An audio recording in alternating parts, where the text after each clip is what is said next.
Break پر جانے سے پہلے ایک سوال ہم علامہ تقی صاحب کے لیے چھوڑے گئے تھے، وہ یہ تھا کہ اگر دادا کی زندگی میں بیٹے کی ڈیتھ ہو جائے تو کیا پوتے کو دادا کی جائیداد میں سے حصہ ملے گا؟ جی، فقہ جعفریہ کے مطابق، اور ظاہراً جو آف ایئر میں بات ہوئی اس میں فقہ حنفی بھی اس حوالے سے متفق ہیں کہ ایسی صورت میں اگر اولاد زندہ ہے، یعنی خود جو دادا ہے اس کے بیٹا یا بیٹی کوئی زندہ ہے، تو چونکہ پہلا طبقہ ابھی میں کوئی شخص زندہ ہے تو پھر پوتوں کی یا نواسوں کی باری نہیں آئے گی۔ اگر سارے بیٹے یا ساری بیٹیاں یہ سب بھی یا تو انتقال کر جاتی ہیں، ایک ہی بیٹا تھا وہی زندگی میں انتقال کر دیا، اب ان کی جو ہے وہ پوتے یا پوتیاں ہیں، تو پھر ایسی صورت میں دادا کے انتقال کے بعد یہ وراثت پوتوں یا نواسوں تک جائے گی۔ تو اس طرح سے یہ سلسلہ ہے۔ آئی تھنک اس کے اندر کوئی اختلاف ظاہر نہیں ہے۔ بالکل ایسے ہی۔ اور ان کیس اگر آپ کی صرف ایک چھوٹی بات جس طرح میں نے بریک میں بھی کہا تھا، دادوں کو یہ چاہیے کہ پوتے کے لیے وصیت ضرور کر دیں تاکہ اس کو مال مل جائے۔ اور یہاں ایک پھر اور بھی مشورہ دوں گا میں نے جس طرح آپ پہلے بھی آپ کے ساتھ پروگرامز کیا تھا ہم نے یہاں پہ، کہ بہت سارے لوگ زندگی کے اندر ہی چیزیں وہ بانٹنا شروع کر دیتے ہیں، پھر ہم نے یہ دیکھا کہ ان کی اولاد آخر وقت میں ان کو بہت تکلیف کا باعث بنا دیتی ہے۔ تو خدا کے لیے پھر ایسا بھی نہ کریں۔ جیسے لوگ اپنی زندگی میں جیسے اگر اپنے گھر فوراً جائیداد کا بنٹوارا کر دیتے ہیں۔ ہاں دیکھیں، میں نے کیونکہ ایسا دیکھا کہ باپ نے اپنی جائیداد ساری بانٹ دی، اپنی زندگی میں سب کچھ بانٹ دیا اس نے، بعد میں اسی باپ کو رکھنے کے لیے کوئی تیار نہیں ہے۔ ماں کو رکھنے، ماں کو کہتے ہیں کہ ایک بھائی رکھ لے گا، باپ کو ایک بھائی رکھ لے گا، کوئی تکلیف والا مرحلہ ہے، ایسا نہ کیجیے۔ اس لیے تو کیا احکامات ہیں شریعت میں کہ اپنی زندگی میں جائیداد بانٹتے ہیں؟ مرنے کے بعد ہی وراثت ہوتی ہے۔ ویسے تو اس میں مناسب طریقہ یہی ہے، کیونکہ ابھی ایک واقعہ بھی نقل کیا گیا کہ حضور سرور کائنات کی زندگی میں ایک شخص نے کوشش کی کہ میں اپنے جو ساری جائیداد ہے وہ کسی اور جگہ پر صرف کر دوں اور فی سبیل اللہ مجھے جتنا ثواب ہے وہ مجھے حاصل ہو جائے گا۔ تو حضور سرور کائنات ناراض ہوئے اس سے کہ جو تمہاری اولاد ہے وہ اس مال سے محروم ہو گئی، تو بجائے اس کی کہ انسان کوئی ایسا جذباتی کام کرے، وہ جو منطقی سلسلہ خود قرآن و حدیث میں رکھا گیا ہے اس کے مطابق اگر چلا جائے تو بہت بہتر ہے۔ اور ایک عجیب بات یہ بھی نظر آتی ہے کہ انبیاء کی سیرت کے اندر بھی ہمیں محسوس ہوتا ہے، قرآن کریم کی آیت بھی ہے کہ جیسے وہ وارث سلیمان داؤد، حضرت سلیمان کو حضرت داؤد علیہ السلام کی میراث ملی۔ حضور سرور کائنات کے بارے میں خود یہ آتا ہے، اس کا مطلب ہے کہ انبیاء کی میراث ہوتی ہے، وراثت آگے ملتی ہے۔ جی بالکل ایسے ہی ہے۔ اور جیسے طبقات ابن سعد کی روایت ہے، الاموال کے اندر بھی روایت موجود ہے کہ حضور سرور کائنات کو بھی ان کے پدر بزرگوار کی یعنی حضرت عبداللہ کی میراث ملی، اور میراث کے اندر ہی انہیں ایک کنیز جناب ام ایمن کے نام سے ملی، اور اسی طریقے سے 5 اونٹ، کچھ گوسفند ملے، اور یہ جائیداد ان کو ملی۔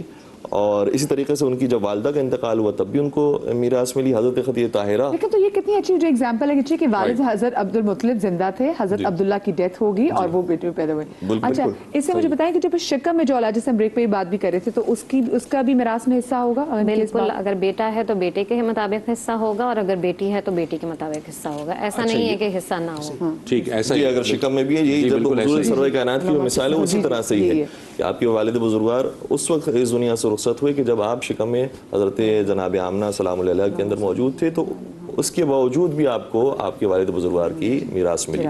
ایک چیز یہ بتائیے گا کہ وصیت کی ابھی آپ نے بات کی، بعض لوگوں کا یہ خیال ہے کہ ہر شخص کو وصیت اپنی لکھوانا یا وصیت کرنا ضروری ہے، کیا یہ لازمی ہے وصیت کرنا؟ یہ کوئی فرض یا واجب کے درجے میں آتا ہے؟ بسم اللہ الرحمن الرحیم۔ دیکھیں، میں نے آپ سے پہلے عرض کیا تھا وصیت اس وقت واجب ہو جائے گی بلکہ فرض کے قریب تک ہو جائے گی کہ زکوٰۃ کے حوالے سے معاملہ، اس کی زکوٰۃ رہتی ہے، وہ وصیت کرتا ہے کہ جی میرے مرنے کے بعد یہ مال دینا ہے، یا پھر وہ وصیت ایک طرح کا قرض ہوا، یہ قرض ہے، بہت اچھا، یا پھر اس پہ قرض ہے، رائٹ، اس وقت اس پہ واجب ہو۔ میں بھی آپ سے شروع میں انٹرو میں ایک بات کی تھی کہ وصیت اور ول میں فرق ہوتا ہے۔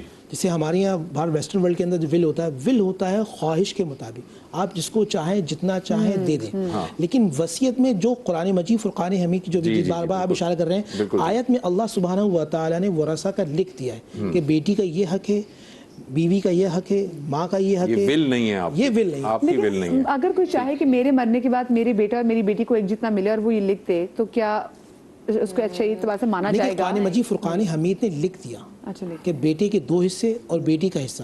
ہاں، زندگی کے اندر کوئی شخص جتنا چاہے ہبہ کر دے، تحفہ دے دے، اس میں شریعت میں کوئی ممانعت نہیں کرتی۔ اچھا، یہ میں تھوڑا سا اس کے اندر ایک شاید ظاہراً اختلاف محسوس ہو رہا ہے، وہ یہ ہے کہ اگر ورثہ کے لیے بھی مرنے والا کوئی وصیت کرتا ہے اور باقی ورثہ راضی ہیں تب تو اس کے مطابق ہی عمل ہوگا.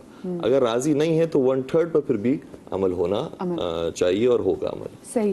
اگر آپ کی بیٹیاں ہی ہوں تو مجھے بتائیں, اکثر جیسے فقہ حنفیہ میں کیا ہے, میں فقہ جعفری سے کے حوالے سے پوچھوں گی, تو پھر آپ کی جائیداد کے پوری بیٹیوں میں جاتی ہے یا پھر آپ کے بہن بھائی بھی آپ کی جائیداد میں حصے دار ہوتے ہیں؟ 2/3 جو حصہ ہے وہ بیٹیوں میں جائے گا, اور اگر ماں باپ اس کے زندہ ہیں تو 1/6 حصہ ان کے پاس جائے گا, اور اگر اب ماں باپ نہیں ہیں تو پھر کچھ حصہ جو ہے وہ چچا کو بھی جائے گا, یعنی کہ جو میت کے بہن بھائی ہیں ان کو بھی حصہ جائے گا. اور فقہ جعفریہ میں فقہ جعفریہ میں یہ ہے کہ جو میراث پہلے طبقے میں تقسیم کرنے کے بعد بچ جائے وہ دوبارہ سے پہلے طبقے ہی کے ورثہ میں تقسیم کی جائے گی, وہ دوسرے طبقے میں نہیں جائے گی. بیٹیوں میں ہی جائے گی.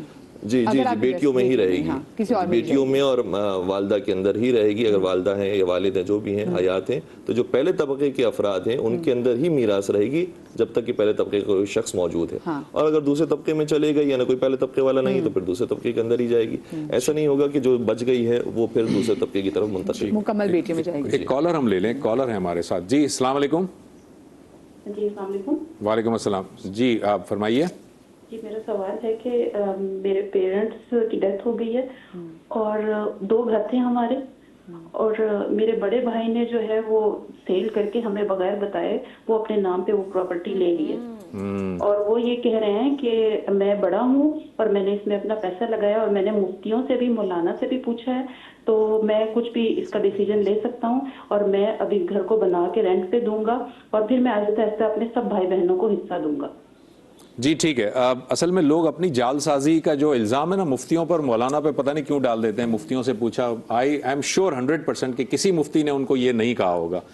جی بسم اللہ الرحمن الرحیم. یہاں ایک حدیث سنا دوں کہ نبی علیہ الصلوۃ والسلام ارشاد فرمایا, کوئی کسی کی زمین پر کو 1 انچ یا 1 بال انچ ہتھیاتا ہے تو اللہ سبحانہ و تعالیٰ 7 زمین جو ہیں توق بنا کے اس کے گلے میں ڈال دیں گے. پہلی بات تو یہ ذہن رکھ لیں. دوسری بات یہ کہ جیسے ہی وصال میت کا وصال ہوگا اس کے بعد اس کا وراثت تقسیم ہوگی, اور اس میں یہ کوئی نہیں کہ بڑے کا الگ حصہ ہے چھوٹے کا الگ حصہ, اور بڑے کو کلی اختیار ہے کہ وہ جس کو چاہے جب چاہے جتنا دے.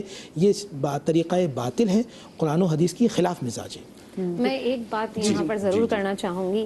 بہت ساری اولادیں اپنے ماں باپ سے کہتی ہیں کہ ابا ہمیں جائیداد میں حصہ دے دیں, تو کسی بھی صورت پر ماں باپ اس بات کی وہ نہیں ہے, پابند نہیں, بالکل بھی پابند نہیں ہے کہ وہ اپنی زندگی میں اپنی اولاد کو جائیداد میں سے حصہ دیں. وہ ان کے جائیداد میں جتنا بھی بچے گا, جو جب اس دنیا سے رخصت ہوں گے تب ان کی جائیداد تقسیم ہوگی. اس سے پہلے کوئی اولاد اپنے ماں باپ سے یہ تقاضا نہیں کر سکتی ہے کہ ابا آپ زندہ ہیں گھر بیچیں اور ہمیں جائیداد. جیسے اکثر لوگ کرتے ہیں کہ جی ہاں, جیسے کسی کے پاس کوئی کاروبار ہے, دکان کے حوالے سے بتا دوں, اگر باپ نے اپنی زندگی میں اس کو وہ دکان دے دی, اس کی ملکیت میں ہے, اس کے قبضے میں ہے, تو پھر وہ تو اس کی ہوگی, اور اس کے قبضے میں ہبہ والی صورت, اور ایسا نہیں ہے تو پھر وہ بھی سب وراثت میں تقسیم ہو جتنی کل جائیداد ہے دکانیں.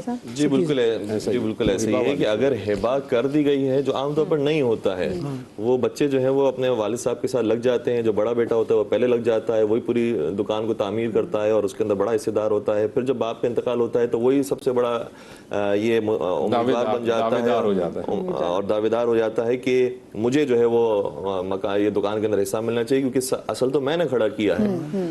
حالانکہ اس وقت حصہ ملے گا کہ جب باپ نے مرنے سے پہلے آپ کو مالک بنایا ہو. مالک نہیں بنایا تو چاہے آپ نے جتنا بھی کام کیا ہے, ایز اے لیبر کام کیا ہے, ایز اے ملازم کام کیا ہے, آپ ایسا حصے دار نہیں ہے. اگر حصے دار آپ کو بنا دیے, کچھ شیئر دے دیے, تو جتنا آپ کو شیئر دیے ہیں اتنے ہی کے ذمہ دار. ایک اور کالر ہمارے ساتھ موجود ہے حیدرآباد سے. السلام علیکم.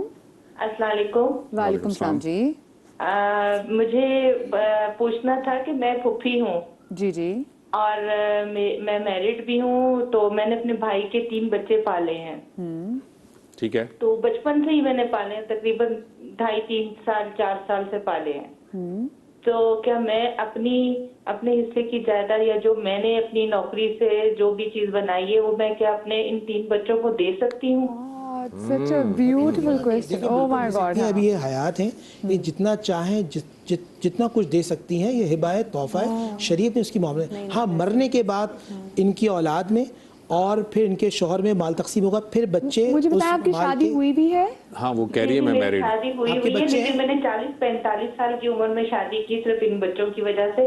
ایک بچی ہے, 2 بیٹے ہیں. بیٹے ماشاءاللہ سے اپنے کاموں پہ لگے ہوئے ہیں, مطلب کہ نوکری بھی ہو گئی, پڑھ لکھ کر. آپ کے اپنے بچے بھی ہیں نا؟ نہیں سر, میرے اپنے نہیں ہیں. اچھا, آپ کے شوہر حیات ہیں؟ جی بھائی کے بچے پالے. آپ کے شوہر اس وقت زندہ ہیں؟ جی جی جی جی جی تو ٹھیک. پھر اگر سن رہی ہیں تو پھر آپ یہ کہ آپ اپنی زندگی میں اس وقت جتنا چاہیں ان کو ہبا کر سکتی ہیں.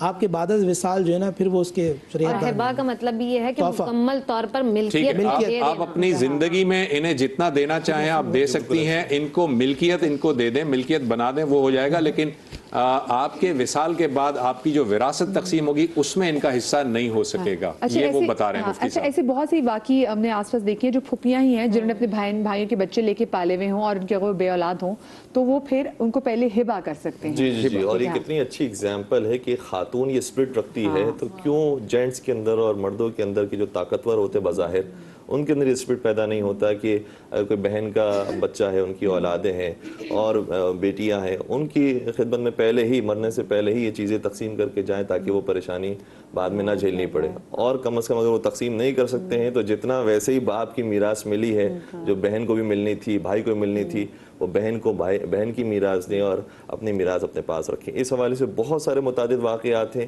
کتنے واقعات کے اندر امام جعفر صادق علیہ السلام نے, مولا متقیان علیہ السلام نے یہ بیان کیا کہ تم یہ سمجھو جو تمہاری تجارت کے اندر کمزوری پیدا ہوئی ہے وہ تمہاری ہوشیاری اور ذہانت کم ہونے کی وجہ سے ہے. کہا نہیں, تم نے کیونکہ اپنی بہن کا حق کھایا ہوا ہے, اگر تم وہ حق واپس کر دو گے تو پروردگار تمہارے رزق میں برکت عطا فرمائے گا.